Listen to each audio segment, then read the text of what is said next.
Hello po, Fire Sign, Ars Leo, and Sagittarius. Kumusta po kayong lahat? Okay, so Fire Sign, maraming salamat po sa walang sawang pagsubaybay sa ating mga reading. And kung ikaw ay bago pa lang sa ating channel, mag-subscribe na po kayo. And i-click mo na rin yung ating notification bell para lagi kang updated sa ating mga bagong upload. Tignan natin Fire Sign, gabay kapalaran mo. Okay, tatag muna natin guys yung card mo. Okay. Meron tayong Knight of Cups.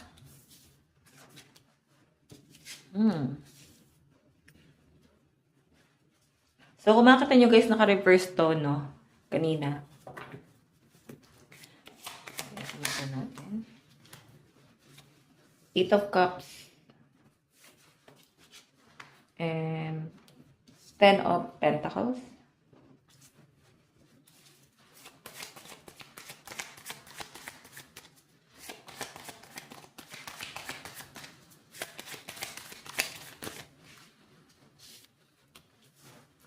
Page of Cups.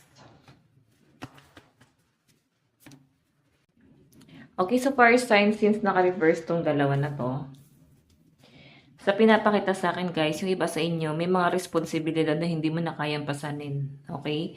So, may mga literal na napagod na dito and hindi naman sa parang pinabayaan nyo or hinayaan nyo na tong bagay na to. Pero ang pinapakita kasi sa akin guys, parang ibinibigay mo na lang yung sapat, yung tipong sapat na pangangailangan nila, sapat na kaya mong ibigay, kung ano yung kaya mong ibigay, ano yung kakayahan mo.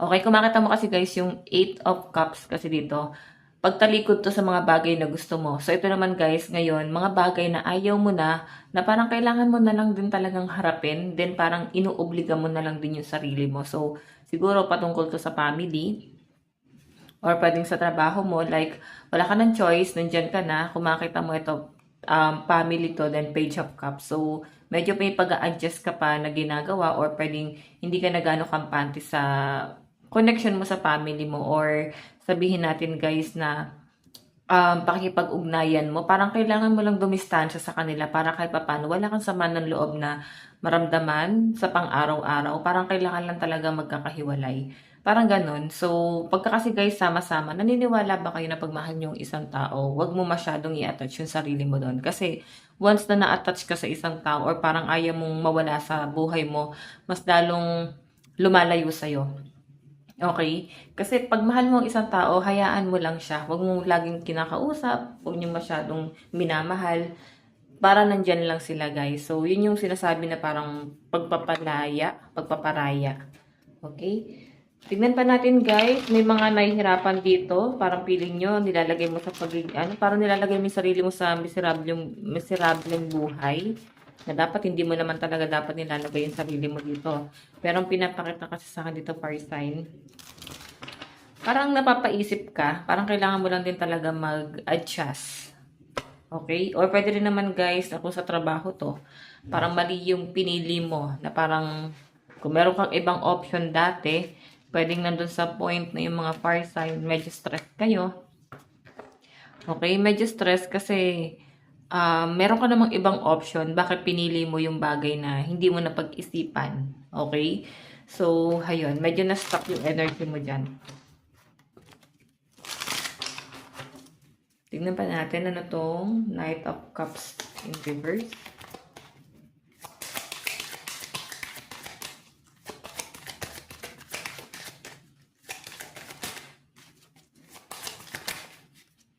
Meron tayong Page of Pentacles. Page of Pentacles. So, ang pinapakita kasi sa akin dito guys, yung Knight of Cups, sabihin na natin na hindi mo na masyadong ginagalingan pwedeng sa trabaho kasi gamay mo naman na eh. Alam mo naman yung gagawin mo. So, medyo basic na sa mga fire sign. Kumbaga, nandun na sa point na chill-chill na lang kayo guys, no? So, may nakikita ko dito sa mga fire sign, medyo may pahinga kang gagawin ngayon. Baka maglilib ka sa trabaho, baka may mga nagkakasakit. So, yan. Yung iba sa inyo guys, mag-ingat kayo, lalo na ngayon na ang lakas ng ulan, may bagyo. Okay. Tignan pa natin na tong 10 of Swords. meron tayong Three of Swords.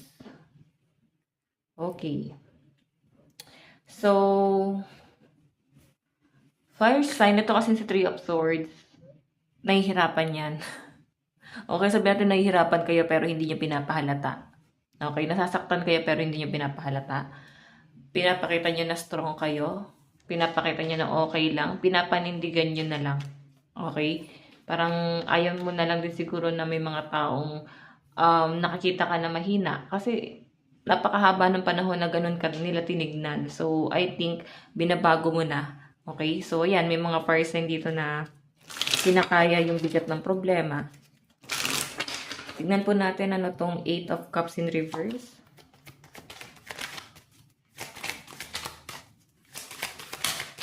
Okay.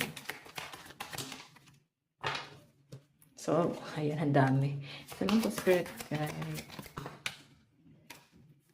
Okay.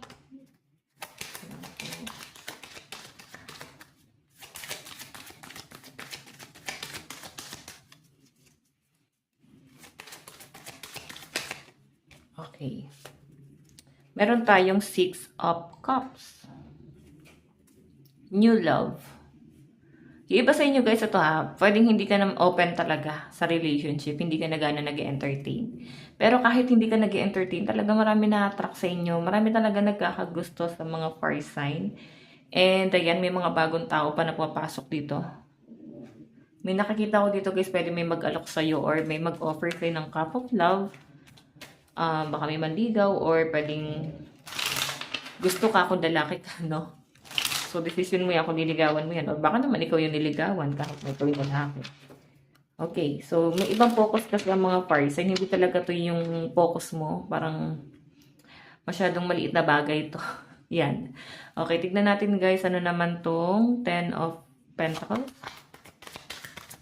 10 of Pentacles. I think sa tahanan to, no? Nahihirapan ka bang kumilos? Okay, siguro medyo lumiliit yung mundo mo sa loob ng tahanan. Nahirapan kang gumalaw, napaka-toxic, na stress ka, ganun po yung pinapakita. Tingnan pa natin.